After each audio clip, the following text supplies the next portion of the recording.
70. Episode 70, the Chris Sully of episodes. Pew, pew, pew, pew. Yes, it's been a long time coming, man. But before we get, we bring him in, man. We just want do a little formalities. Make sure you guys follow and subscribe to our YouTube channel. We're also on podcasts, Apple Podcasts, Spotify, Google Play, and we have our Facebook. Just search Toy Thug. We'll be there. And also toythugshow.com. That's our little blog. So without further ado, man, we're going to bring in our boy, Sully. Sully, what up? Hello, everybody. Thanks for having me. Yeah. Thanks for joining, man. How you been? Good. Busy. It never stops. Never stop moving. Got to keep going. Man, that's good, man. So we're so glad to have you on here. It's been a long time coming. But for the folks that does not know about you, why don't you go and let them know? Yeah, I've been a long time nerd and fanatic and collector, and going back to like 2012, I really kind of got into the scene on the pop culture. Started a business with a buddy of mine called Nerdfu. We recorded 230 something episodes of our podcast. We built a website.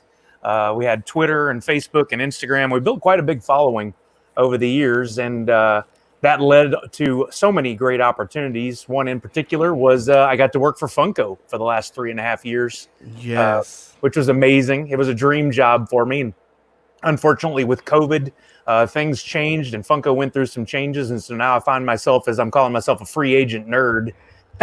So I'm trying to figure out what the next step is. But I've always been really interested in podcasting. So I'm now on the third podcast I'm hosting. I did Nerdfu for a long time. I did the Funko Funkcast for a long time. And now I'm working on one called Movie Retakes with my brother. We just put out our 9th episode focused all around Gremlins, which is a lot of fun. I can tell you guys a little bit more about it at some point during the show if you want. And I'm streaming. I have always loved live streaming video games and content. And for the last 3 months, I was really buckling down on Mixer. And then unfortunately, this week things with Mixer went awry. And so now I've found myself transitioning yet again. I'm over on Twitch, but it's already going real well. And I'm hoping I can make a run at it as an independent creator and just really make it out on my own for a while. Hell yeah, man. Speaking of like Twitch and Mixer, I'm actually starting one, myself on Facebook gaming, with all this, the COVID thing. I was like, I'm staying home also. Might as well, do something. But yeah, so I'm on Facebook gaming, Bronze GG. And, that Mixer thing, it was writing on the wall. I saw the numbers back in April, and I was just like, but I was just like, oh man, I'm hoping that Mixer would come up. But I know my wife's cousin is a partner of Mixer. Man, she grinded. She has 15K followers, and and the bomb dropped on Monday. I'm like, oh man. So, but yeah, she's moving to Twitch too. So a lot of people are moving to Twitch. So that's a good look. But the thing I would like to advise, I think there's a thing called Restream.io. I would recommend. I'm gonna try that this week. Is to try because you can stream multi-platform at the same time. Yep. Facebook gaming, YouTube is blowing up too. So Yeah, YouTube, we used to stream at Funko. Every time we would go live, we would okay. platforms at once. Right. And it really works very well. The trickiest part about that is how can you then, because a big part of streaming is interacting with your audience. Right. Where is your audience? You can bring them all together into one chat so you can see where they're coming from. It kind of takes you a little bit back from being right there with them, but it still provides you a great opportunity to test all the platforms and figure out which one is probably going to be working best for you. Right. So I know I think they have a new feature like a Restream chat. So it aggregates all the chats from the other platforms. I don't know if you saw that or if they already had that when you were doing. It works really well. Okay. Yeah. So I'm learning, man. So yeah. So how's Twitch for you so far? I saw you today. I saw you playing Animal Crossing. Stream on Twitch. Only 2 days in, and it's been really good. Honestly, when I was over on Mixer, So many of the fanatics, the collectors of Funko products, and friends that I'd made over the years have been super, super supportive. I see some of them in the chat right now watching the stream. Yes. Ugly and 4Gamers Gaming and Liz are right there right now. Hey, They Liz. came in numbers and supported me and helped me on Mixer I was 120 people away, followers, from being able to apply for partner. I mean, Partner, getting yeah. that grind to 2,000, I was almost there in just a few months, and they Right. helped make that happen. And so the transition over to Twitch, many of them have followed me. And on day one, at one point, I had 105 live viewers, which was amazing. Man, see. I attribute that all to them being so supportive and coming and Right. being there with me. And I'm really big on engaging with the audience and having conversations. We talk about food, we talk about movies, we talk about podcasts and everything that we're into. Today we had an hour-long discussion on should there be a minimum age limit for streaming to Twitch. We just never know where the conversation is going to go, but we have a That's lot a of good fun with it. question. A lot of good people there. Yeah, definitely, man. I mean, speaking of which, I mean, you had that clout. You know what I'm saying? I mean, in my eyes and in our Gray Miles' eyes, I mean, you were the face of Funko. You I've heard a know? lot of people say that, and it's very kind of them. I felt like I was just one of the team for sure, and I was fortunate enough to have the skills that put me on camera and on the podcast and doing the lives, and it was a blast all the way through. It's sad the way it happened, but I hold no ill will towards Funko. It was an Right. amazing opportunity, and I just loved working there. And who knows what the future holds? Yeah. So even if that happens to somebody and it's not the best scenario, the last thing you want to do is trash that company, because then you never have that opportunity again. You know? Yeah, you don't want to burn bridges and stuff, man. Exactly. Yeah. So that being said, man, let's get into it. Let's talk about Funko. You Gray Miles. You got a question? Yeah. So, like we said, you were basically the face of Funko. Let's talk about how you basically became that. Yeah, my origin story. I love this one. Yeah, we love origin stories. So going back to what we were talking about before, my buddy Steve, who I ran Nerdfu with for many years, and Nerdfu's still alive. We just don't focus on it like we used to. Right. Shout he out to called me Steve. up and- yeah, shout out to Scuba Steve. He asked me in 2012 if I wanted to go to SDCC, and I was like, "Oh, I didn't even know that was something that the average person could go to. I've always wanted to figure it out, because I was like buried in work at the time. I'm like, if you can figure it out, man, I'm down. Let's do this." And he made it happen. This was before it got impossible to get tickets. It was right on the cusp. In the next couple of years, it would become impossible. He figured it out. We grabbed up tickets. We went to San Diego, and from the second we walked up to the convention center, my life changed. I could feel it happening. I was like, this is my this is my place. These are my people. I'm surrounded by nerds who love movies and comic books and TV and video games and celebrities and collecting stuff. And I walked into the Funko booth that year. Literally, Steve and I walked right in, no line. This was the year before it blew up. And I bought a handful of things, including a Sully, a Blocks Sully, and a 501st Stormtrooper, and a Shadow Trooper, and a few of the ones now that are going for like thousands of dollars. And it literally changed my life. While we're standing in line, we're chatting up, just me and Steve. We made friends, and a couple other people were like, "You two should start a podcast." And Steve lit up. He's like, "Wait, what? Yeah, let's do that." And I was like, "Ooh, I don't like the sound of my voice, but if you want to do it, let's do it." And long story short, or vice versa, Nerdfu was born. We hammered at Nerdfu for 4.5 years. Just nonstop, going to cons all over the country. That's where you eventually ran into you guys with Toy Thug. Was at Comicpalooza in like 2015, I want to say. Yep. I think that sounds about right. Yep. And we shared so many interests with you guys, and you were selling Funko products, and it just made sense. And then I found myself between jobs. My day job went away, and I put down a list in front of me of all the companies I wanted to work for.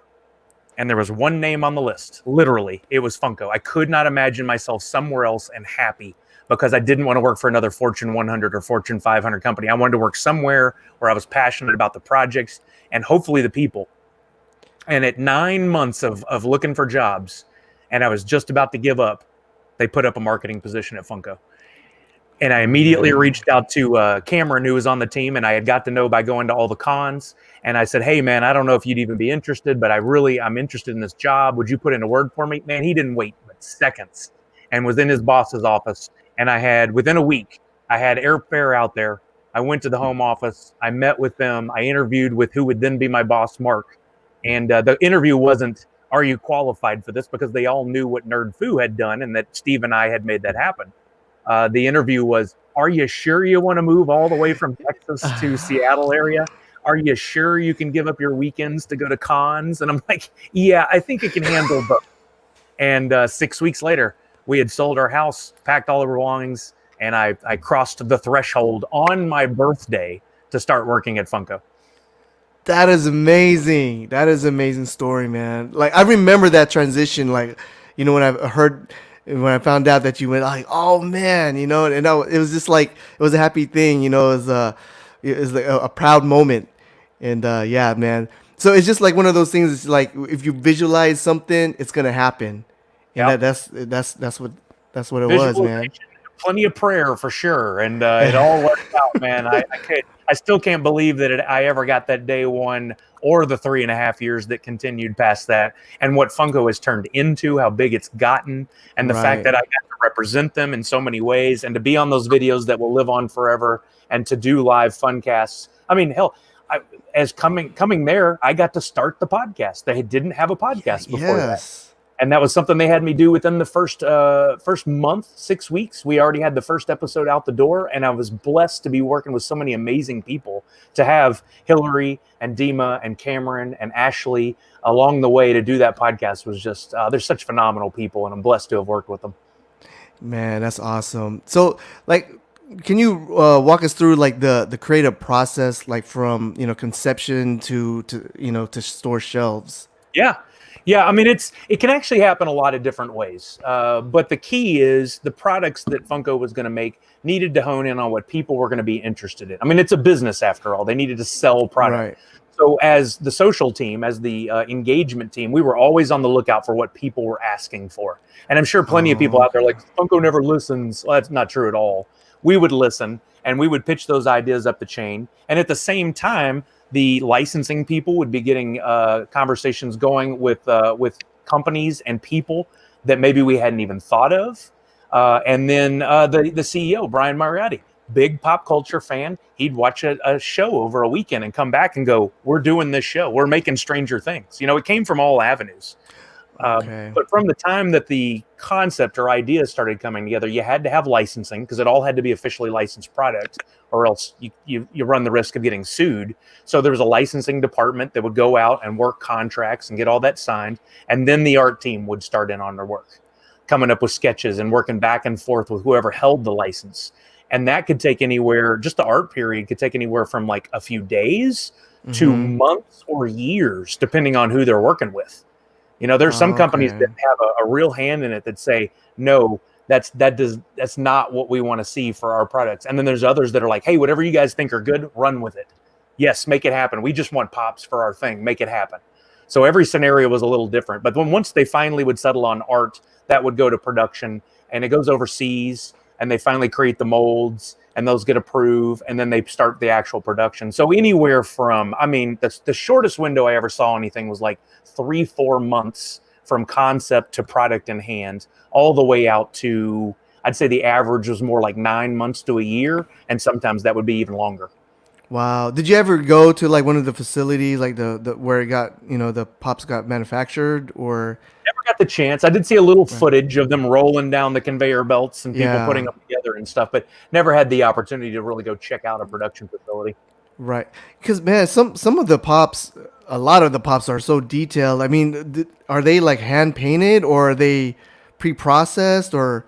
From what I could tell, I didn't get too deep in the weeds with that. Like, I definitely could walk through the art department and I could see what they were creating. And those artists were world class. Some of the stuff they were doing would just boggle my mind. It's like, how can you make that all out of one mold on a figure? But they would make it work. But as far as the assembly and stuff, it looked to me like many of them were like digitally painted, like it was part of the production process. And then like early on, you could tell that some of them were hand paint down an assembly line because of how there would be imperfections in the paint. I think ultimately a lot of it was machine driven towards the end for sure. Right. Okay. So like with the licensing, that it's not like a one type process. It's listening to the customers and like looking out there like the CEO just like, okay, I want that. Let's go after that. sometimes it was big companies coming to us and going, hey, we really want Pops. We're fans too. We have this thing that we've created. Will you do it? And like I said, Funko had to make products that would sell. So there were companies that got turned down. I won't name any, but some companies wanted it made and they just weren't big enough or whatever the situation was, couldn't come to a contract agreement for whatever reason. I really was only involved. Like I sat in on a couple of phone calls with the licensing team in case there were questions, but I really was never much involved in that part. But I would ask questions because I was intrigued too. And I heard a few behind the scenes stories that I won't share because that would be ethical. But but it was interesting to hear the process and the conversations that would go on, and how, like, if an artist was a big fan, it was a lot easier. If they didn't really know what Funko was about, it was a harder conversation. Right. Man, Great Miles, you got anything else? Actually, he kind of answered this already, but I'm really curious. Like, is Funko aware when people are really mad? Like when something sells out super fast?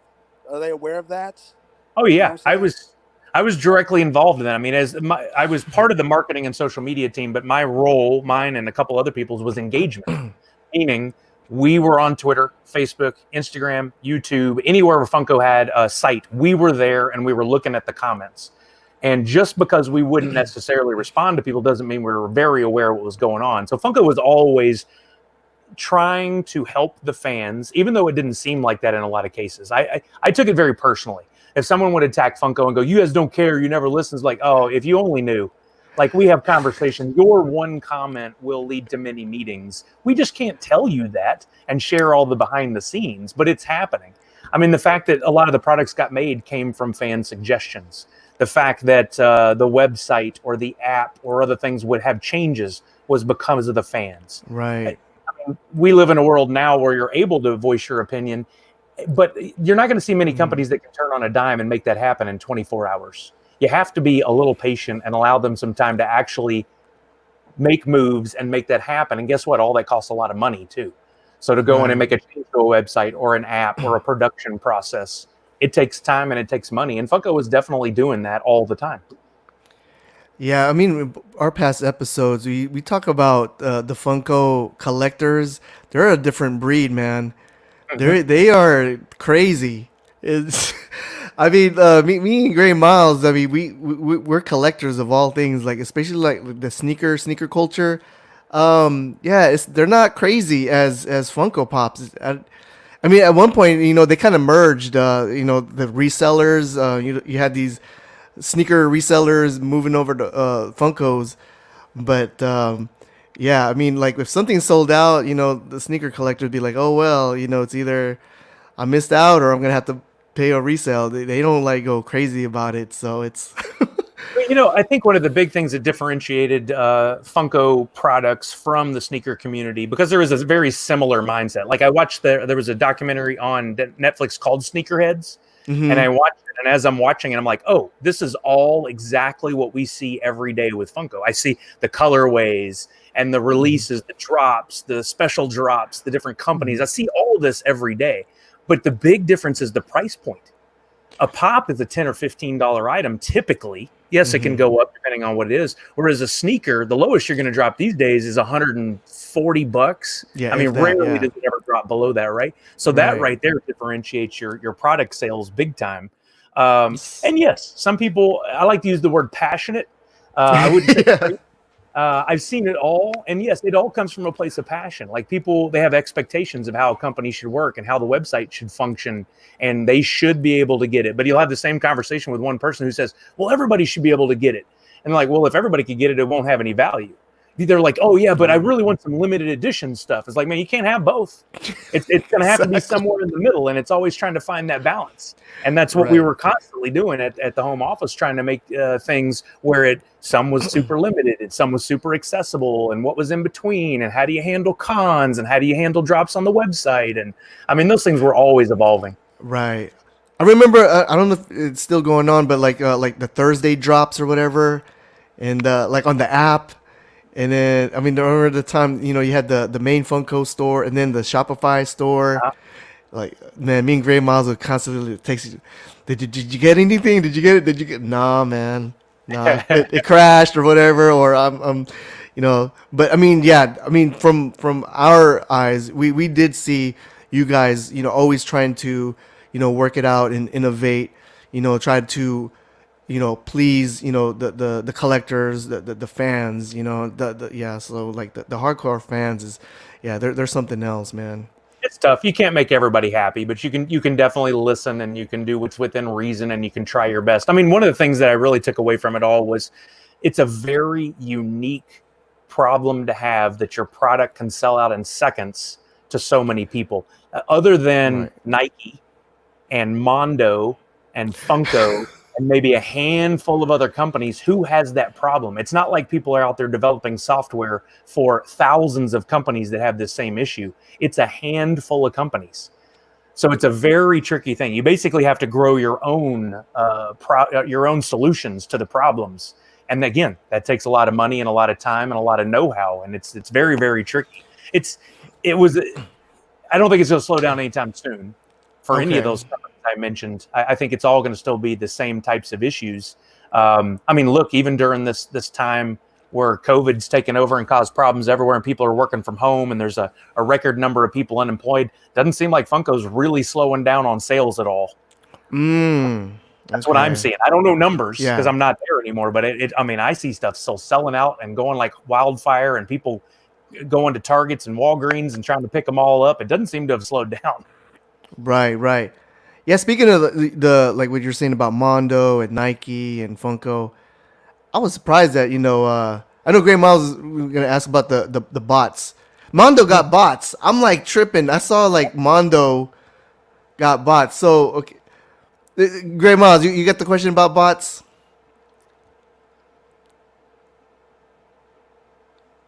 Yeah, I was just wondering, like, if you can share this. What did you guys do to try to combat bots? I don't think I can really share the specifics on exactly what Funko was doing. I think that would be a little unethical. But to say that they were taking steps and always watching, absolutely. And I think a lot of the community started picking up on things that they would see happening, like, oh, look, there's canceled orders. Or, oh, look, today a whole bunch of people bought a Nook Pop. And that wasn't what they were really going for. You know what I'm hinting at if you know the story. Funko was taking measures at different points, trying different things to see what they could make work. They at one point they employed that waiting line during Christmas, during the 12 days of Christmas, to try that, and that was one of the few solutions that other companies had developed. And guess what? It was Funko fans were too big for it. It was still a problem, you know. So they definitely were always paying attention and always trying new things. But it's a tough world. I mean, you think about it. I kind of think about it like viruses on computers. No matter how big a company is, a Kaspersky or Norton, whoever's out there making these antivirus softwares, the individuals out there who are very good with computers and are trying to just basically destroy the world. I don't understand, other than money, what they're trying to do. They're always ahead of those big companies because they can be. They're agile. They can try things. They can do things that are illegal.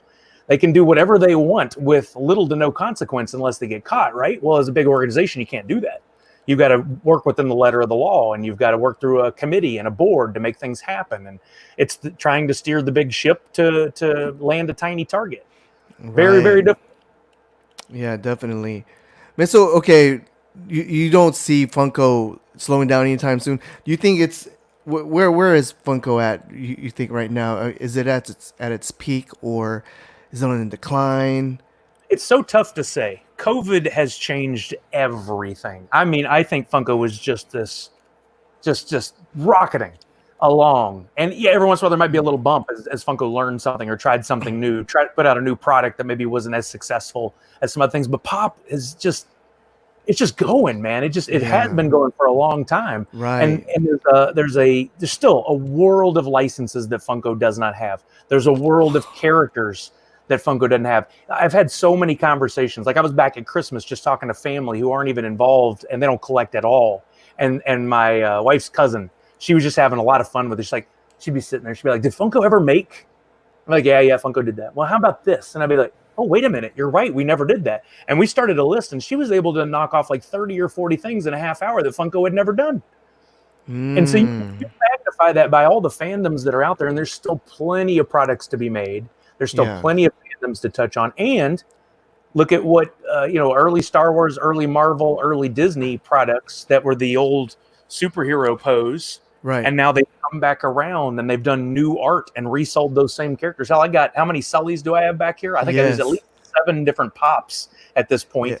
Yeah. And man, if they made 7 more, I'd buy them right now. I have no problem. I want all the Sullys, Right.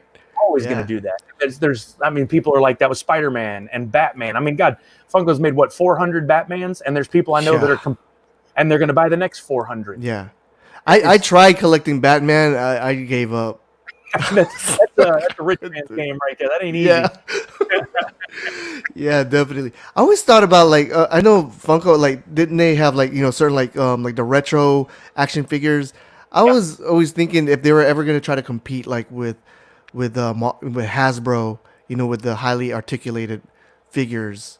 Yeah, I mean, it was definitely possible. Reese O'Brien, who's still there, is one of the artists. He's responsible for most of the Star Wars product that's made, but he's also in charge of action figures there at Funko. He did the Primal Age, was a big one that we put out, and they looked great. They had 4 or 5 points of articulation, and that was a testing ground to see, does this work? Can we move forward and do other stuff? There were the rides, especially when it came to Primal Age, the DC stuff. So you had the Batman's cat and I forget what all they were right now. I'd ramble them off normally, but for some reason it's not hitting.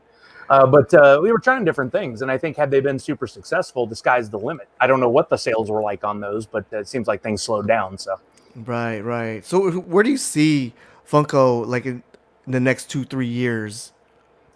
It's going to depend on COVID.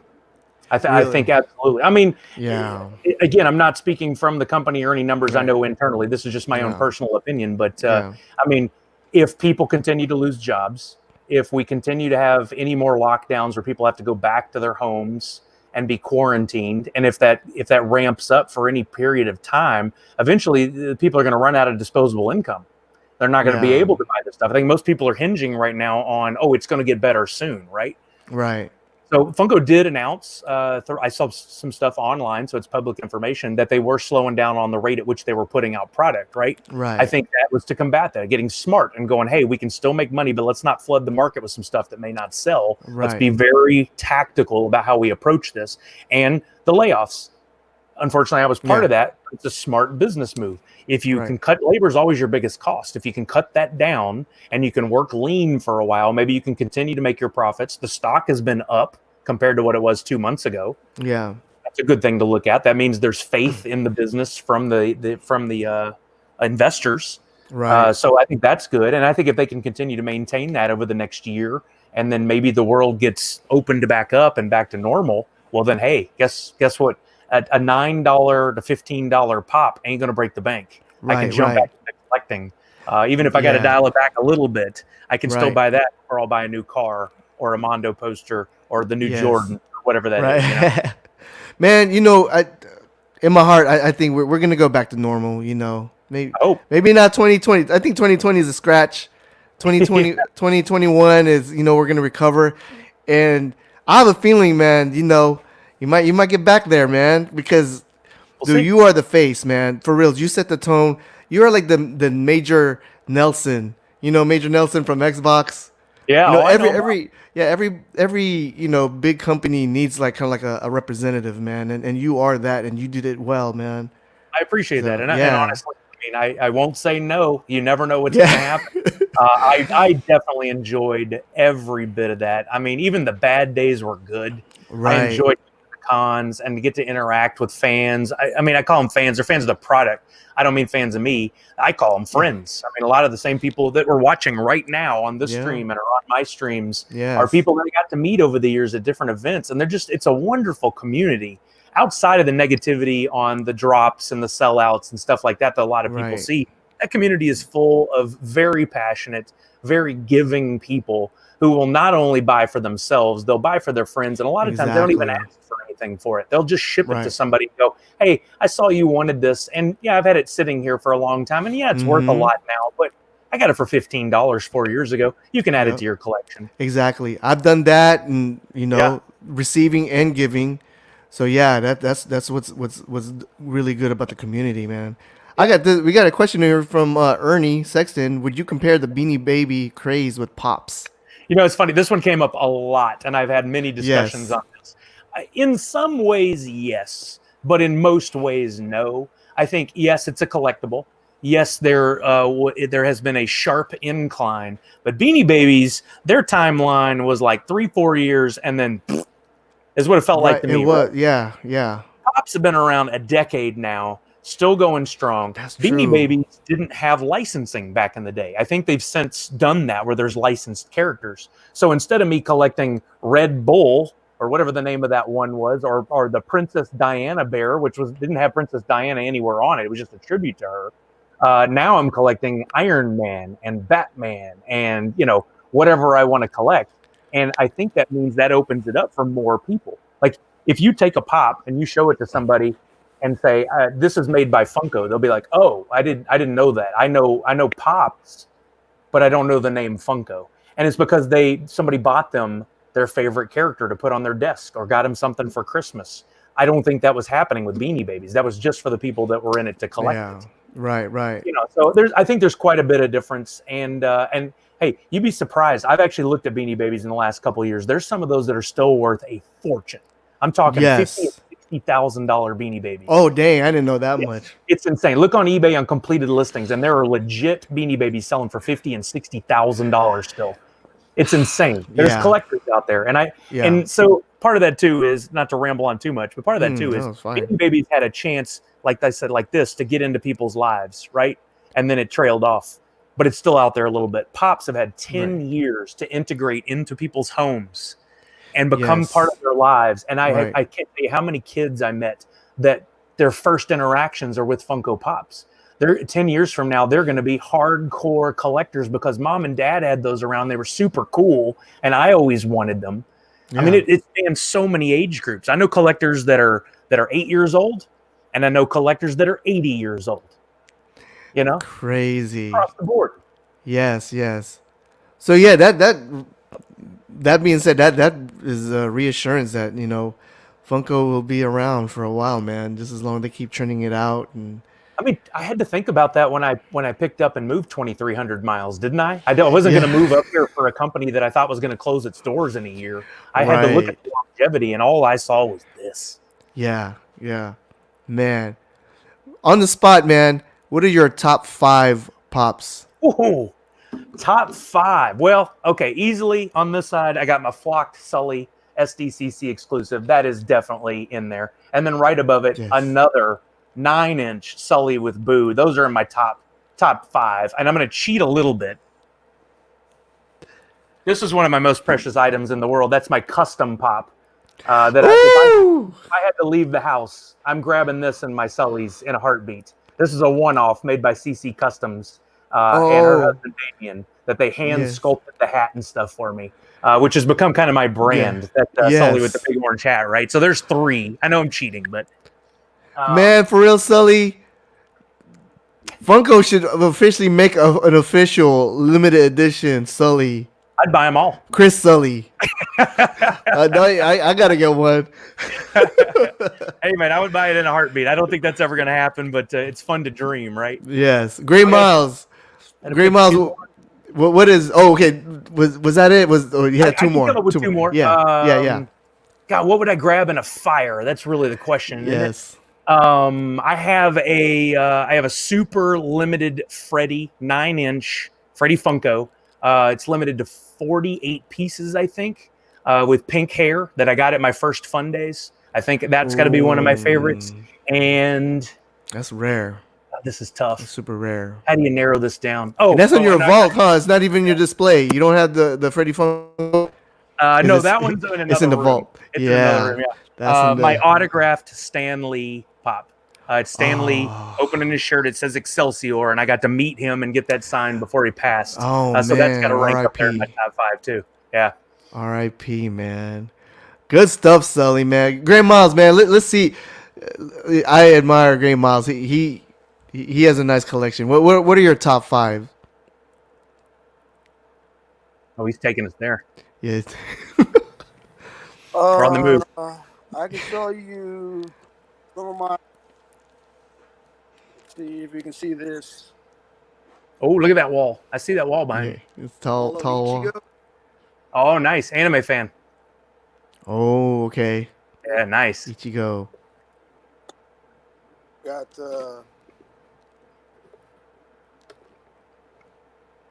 we can see this Spike Spiegel here.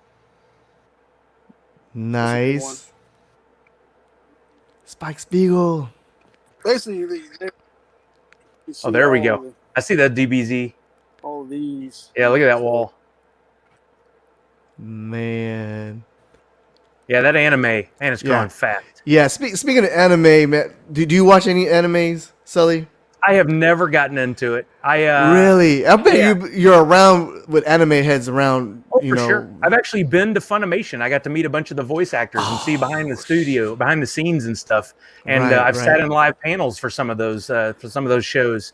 And the art is amazing, and I love it. And I'd love to get into it. I just haven't. No real reason. Yeah. Right. Yeah.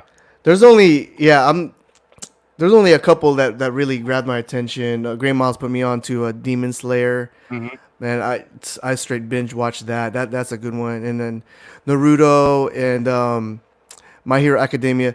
Really, Funko Pop was the one that really put me on in My Hero Academia. I didn't know what that pop was, but I knew it was mad expensive when it came out. And I was like, okay, what's the hype about with this pop or with this show? I got hooked. So that was an interesting dynamic from Funko Pop. Like it was like more of a reversal, right? Like usually the anime and then you collect the pops. But it was just like I didn't know about the anime. I knew it because of the popularity of the pops. Isn't that interesting? Yeah, it's crazy, man. Yeah, there's several things over the years that I was like, dang, that movie is selling really hot, or the TV show is selling really hot. Maybe I should check it out. And there were quite a few things that I've come to love because the pops were so awesome. Yeah, exactly. Man, so okay, with COVID, what do you think about? I mean, there's no movie releases. Like I wanted to watch Wonder Woman. Like, how do you feel about that? Like if they are opening the theaters, are you gonna go right away? It's a great question. I've debated a lot. I think the answer is I'm gonna wait and see. There's a lot of movies I want to see, but I'm not going to put my health at risk. I spend too much time on Twitter, and I see these stories, whether they're real or not, of somebody who's healthy and 25 who goes to the grocery store, gets COVID, and dies. Look, I'm not 25. I'm a little older. Me too. What? And I don't need to rush out. I got Apple TV. I got Netflix. I got Hulu. I got the internet. If there's something I really want to see, I'll wait for a few months until it hits. And then when the world gets back to quote unquote normal, then I'll get back out. But I'm not going to put myself in harm's way. Right.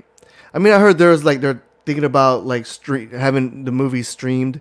Yeah. But they haven't done it yet. So. Well, hell, I watched Bloodshot and The Hunt, which both came out pretty much. Bloodshot had one weekend at the theaters before they finally put it on. What's up, KP? Oh yeah. Before they put it on, who's taking my spot, man? Who is this guy? You're relieved, KP. On the crew, man. Like, how come y'all didn't tell me we had a new member? Something about another Chris. Right. What's going on, Sully? How you been, man? I'm doing great, man. How you doing? Doing all right. I'm sorry I was late. I was on the way home and I was listening to the podcast, and I just had to jump in, man. Nice. Good to see you, man. Good to see you too. Yeah, man. We were just talking about movies and right now, like the news, like content wise, it's been kind of a little dry, Yeah. And yeah, that's for Nerdfu. That's what we do. We share all that news, and normally on any given day, I can get up and I can scour sites like Comic Book Resources or Collider or Cinema Blend, and there's 10 things for me to choose from. Now it's like, there's a headline that leads nowhere. Should I use that? I guess not. I don't want to be that guy. So yeah, our content has been pretty lax because of it. Yes. Yeah, and I think everything is like pushed back now, right? Like with this whole COVID thing. It's like, who knows when new stuff is going to come out. I think Mandalorian is coming out with some stuff in the fall, but then after that, like, what's going to come out next? Are all the summer movies going to come out after that? Or we're just on pause. That's what stinks. It's not like we're going to get an influx of stuff on the other side of this. We're just going to pick back up kind of where we left off. I think the only new content I've got right now is Agents of S.H.I.E.L.D. is back, which, by the way, got much better. If anybody had given up on it before, it got way better again in the later seasons. And just finished season 2 of What We Do in the Shadows. Outside of that, I can't tell you anything new that I know that's really coming. Right. Man, I haven't been watching shows in a while. Did you ever watch The Boys in Amazon? Yeah. I love that. I watched the first weekend. Yeah, has season 2 ever come out? They're filming now, from what I understand. Okay. Like they're picking up on it on the tail end of all the COVID stuff. I see that come up in the news with Carl Urban quite a bit. Yeah, I've been trying to tell KP and Gray Miles to watch that show. I mean, the title is like, it doesn't match what the show is about. Yeah, you've been hard on getting us to watch that show. Yes. It's good. See, Sully says good, man. So, yeah, that's official. It's official now. Hey, I just wanted to say, man, after I heard the news, man, I was kind of, sad to hear, what happened, with you getting let go and all that. But then, I'm excited to see, what you have in store, for your next run. You know what I mean? Free agent. Yeah, like I was listening to on the way in, you said that you're a nerd free agent. That's awesome. That's how I'm rolling right now. Yeah. I reached out. I won't name names, but I reached out to some people I've met over the last couple of years that have been doing their own thing for a while, who are big names, and said, "Hey, what should I do? What'd you do? How'd you do this?" Yeah. And the thing it always boils down to is the thing I've heard for years, because I listen to a lot of podcasts and I read stories about these self-made people, and it's you got to grind. You got to get out. Exactly. You got to work. And from the time they put us on temporary furlough 3 months ago, I didn't stop. That's when I started doing my streaming, and my brother and I picked up on doing our new podcast, and we just leaned into it. And that's it's 90 miles an hour or nothing now. Yeah, that's all I'm out. Like the one thing that this COVID thing has really, exposed or has shown is like you can't just depend on one thing. You know what I mean? You have to have like a side hustle or something in the works to where, you could like fall back on something else or start building towards another kind of avenue. And because you really can't just depend on one thing, and I think that's what this, is a plus, is it kind of exposes that, and people that could take that lesson are the ones that are going to really, I've been applying that since 2006. Yeah, same here. No, same here. Very rarely one job. It's usually a job with another job, and then there might be one gap on one of those lines, but then another one's going to pick up. We're like Jamaicans, man. We're like Jamaicans. It's like a branch. Yeah, you just don't know what's going to happen, and no matter if life's taught me anything, you can't depend on somebody else to always be there to give you that paycheck, even if you think it's guaranteed. It's not. It's not guaranteed. And I think that helps with my outlook too. Like I totally understand the business decisions behind having to cut part of your workforce. Yeah, I get it. As a business owner too, I understand, the situation too. But like, just looking at it from, have you heard? Are you a Joe Rogan fan? Oh yeah, I've listened to his podcast quite a bit. Yeah, so like you heard about his deal, right? Recently? Yeah.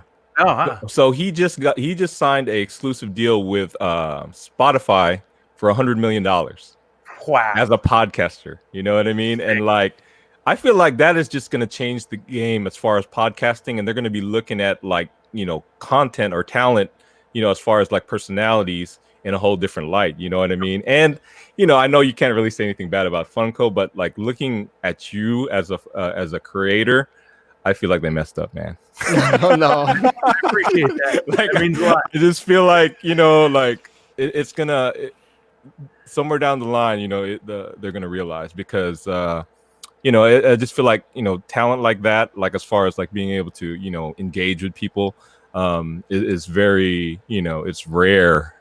I mean, there's a lot of people vital. doing it. It's a vital piece. Yeah, it's vital in this day. Talk to Gary Vee about it. He talks about it all the time. Yep. Yeah. No, I believe that wholeheartedly. I think that's where I was meant to be. I wanted that job so bad, and from the opportunity I got from day one, I was like, you know what? it's do or die. Like, let's Yeah. make this as big as we can. And I didn't pass up on opportunities to podcast or do videos or connect with people, or, you know, if they wanted something done, I was going to do it because it was going to give me an opportunity to talk to more people. And I've connected with so many people, whether they're fans or people at Funko or people within the industry that were like, I know people at Marvel and DC and like that I've met over the last couple years that I can pick up the phone and call and go, hey, can you connect me with somebody else? Yeah. I'm 1 degree of separation from anybody that I really need to talk to now. And that helps tremendously, you know? Yeah. So like I said, I'm excited. I'm excited to see what the next chapter for Sully is going to be, man. And, you know, yeah, I know, like we touched on it, or I think, you know, Bronze touched on it earlier, how when we found out that you got the job at Funko, we were just like, wow, that's so awesome, man. We know this guy. This guy is like, you know, it just goes to show, like, you know, if you're passionate about something and you work hard and like, you know, because we've been fans of the Nerdfu podcast, you know, and that's kind of our inspiration for Toy Thug in a way. You know what I'm saying? Exactly. So like, you know, seeing that and for you to get to you know, to work at Funko, I mean, that was, it just made us happy and made us smile. You know what I mean? It's like, and when we see you on you know, Facebook Live, it's just like, wow, I know that guy. That guy knows me. It's like, it's so awesome that this is the face of Funko, and we're into Funko. Yeah. This is crazy. They messed up, man. They messed up. It was a great ride, and people were so supportive from the time I started telling people that I got the job. You know, I had to keep it under wraps for a hot minute. But I got to tell you too, the outpouring of support and emotion from the time I put the video on Twitter that said, hey, today's my last day. That video got 76,000 views. Wow. And I got texts and DMs and emails and phone calls. And I spent the entire first weekend, because I didn't want to leave any stone unturned, thanking people for that, whether it was just a heart on their tweet or a response or whatever I could do. And people are still reaching out that are like, hey, I wanted to give you some time, but I wanted to chat you up. And same with me too. I wanted to hit you up, and you know, and when I heard you were going to get on the podcast, I was like, heck yeah, you know what I mean? That's why I was like, man, I gotta get home. I was rushing over here just to, you know, to make sure, like, I put out how I felt, you know, as far as like, you know, how I feel about everything with that situation. You know, I appreciate that. I really do. It's like this, man. You know, a door closes, another one opens, man. Mm-hmm. Exactly. And this is what, like, this is kind of like our, we done a couple of runs, but this is our second in a row, and I'm really liking this live stream thing. And Sully, man, you should start doing it too.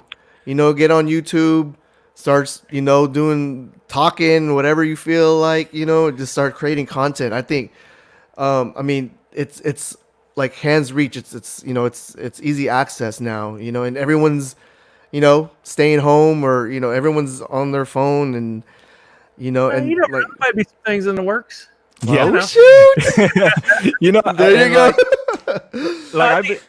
The streaming on Mixer and Twitch has been great, because I'm doing kind of a weird hybrid between gaming and just big conversations. Yeah, I love big Twitch, man. The just chatting channel on Twitch is like second or more. It's fighting for the #1 spot.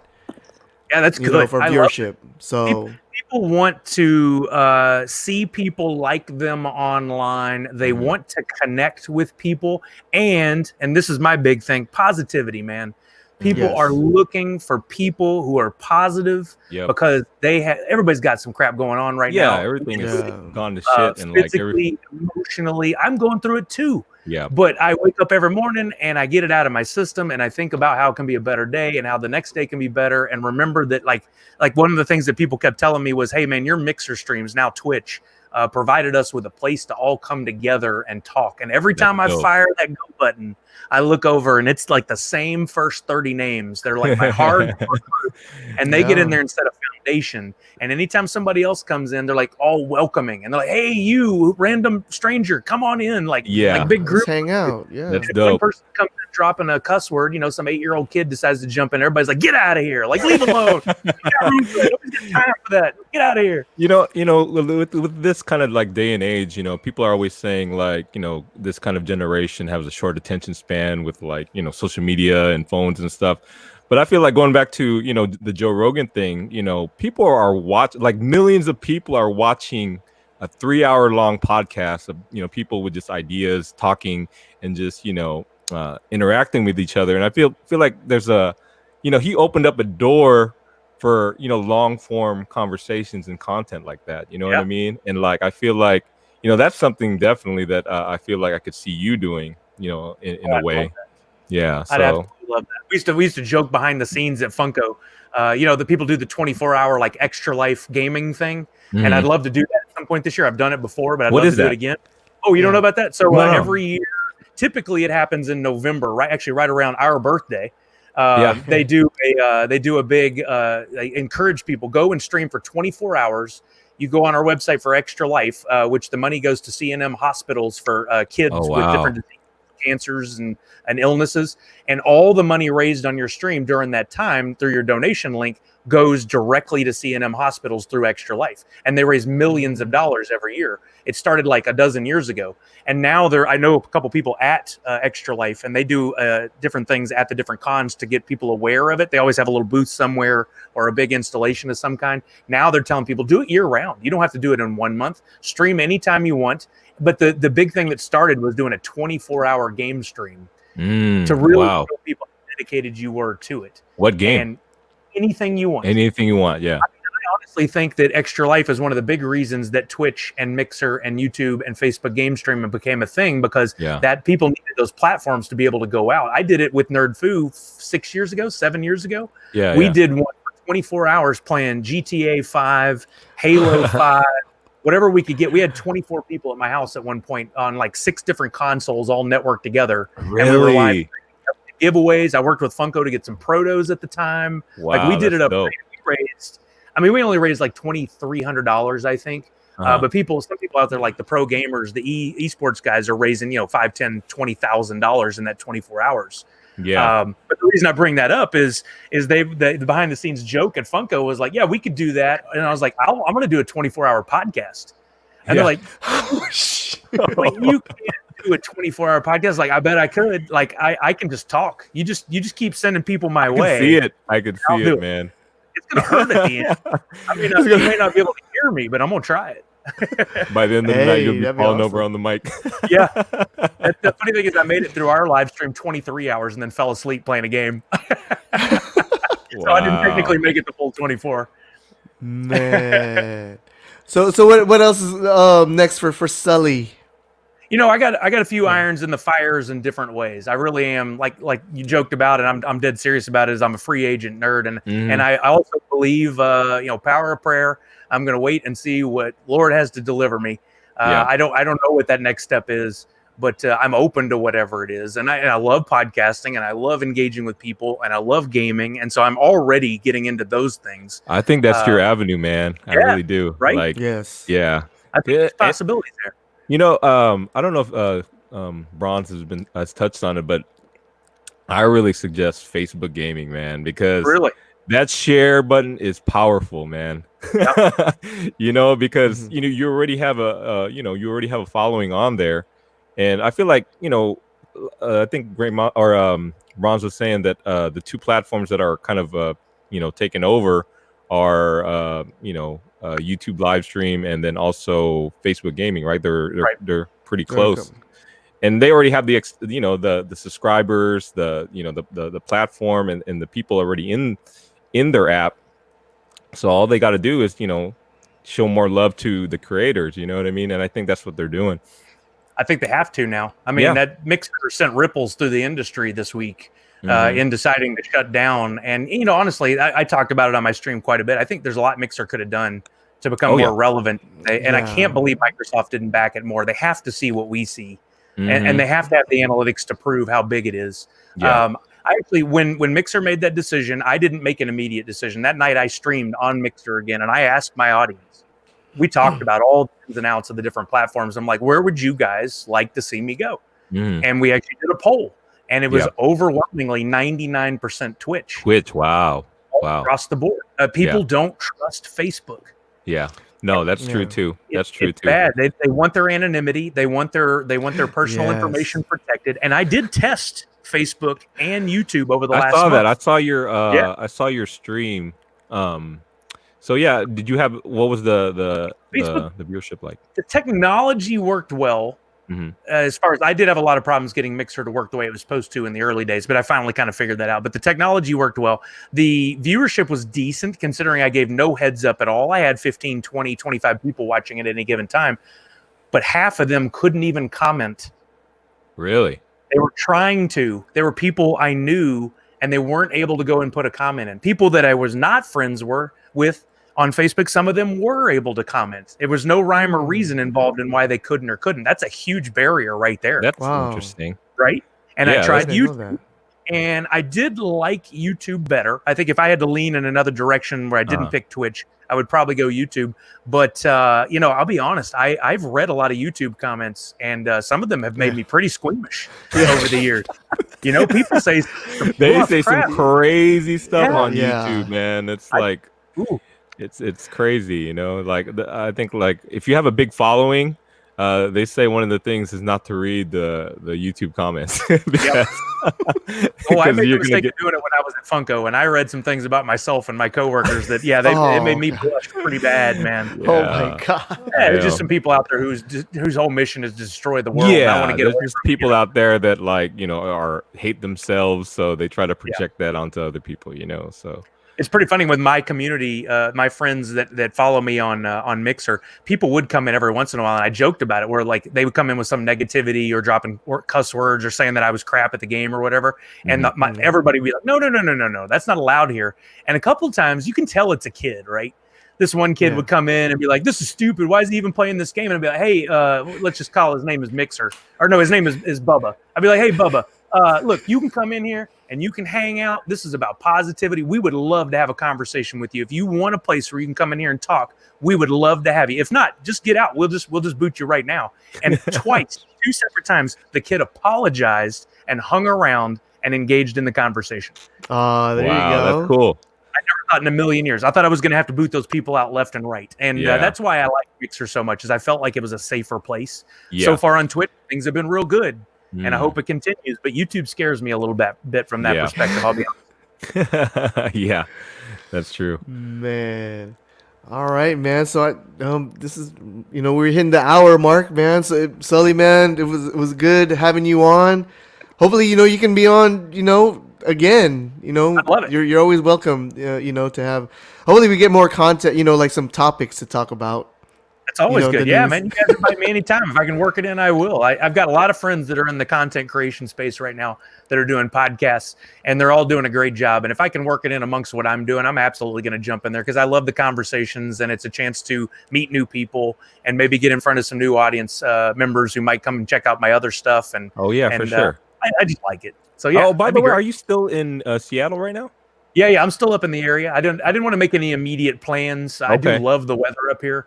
Yeah, cost of living's a little higher, so that's something to debate in the long run. Yeah. But hey, man, if I can make it work, I probably will stay up here a while. Oh, that's awesome, man. Yeah, man. So once all this stuff goes, maybe we'll come visit you. We did wanted to check out the Funko headquarters, but I don't know. I still know some people. I still know some people. You still know some people that know some people. Yeah, you guys got to come up for Emerald City Comic Con. It is one of my favorite shows of the year. Yeah, I've been hearing so many good things about that con. You should. If it happens in 2021, start planning for it and come up here. And man, we can go hit up the town. And I might know some people. We can still get you that tour, maybe. Oh, that's awesome, man. Yes, sir. So, okay, Sully, this is right. Is this the address? That is it. Twitch.tv? Yeah, thank you very much for sharing that. I appreciate it. Yeah. So make sure you follow them, people. Please. I appreciate it. Great Miles, you got anything else to say? You got a little delay. I just appreciate the time, man. You an icon, man. You an icon. Hey, icon. I didn't even see you go full Pikachu in the middle of this thing. Nice job. I did. I looked up there and I was like, dang, he's all happy all of a sudden. How many mask changes did you do last time? It was like, I don't know. It was pretty cool though. Yeah, he had like 5 different mask changes. I love it. Man, well, all right, guys, All right, man. boss, have a good one. All right, thanks, guys. I appreciate you having me. All right. All right. Peace. Nerds Unite.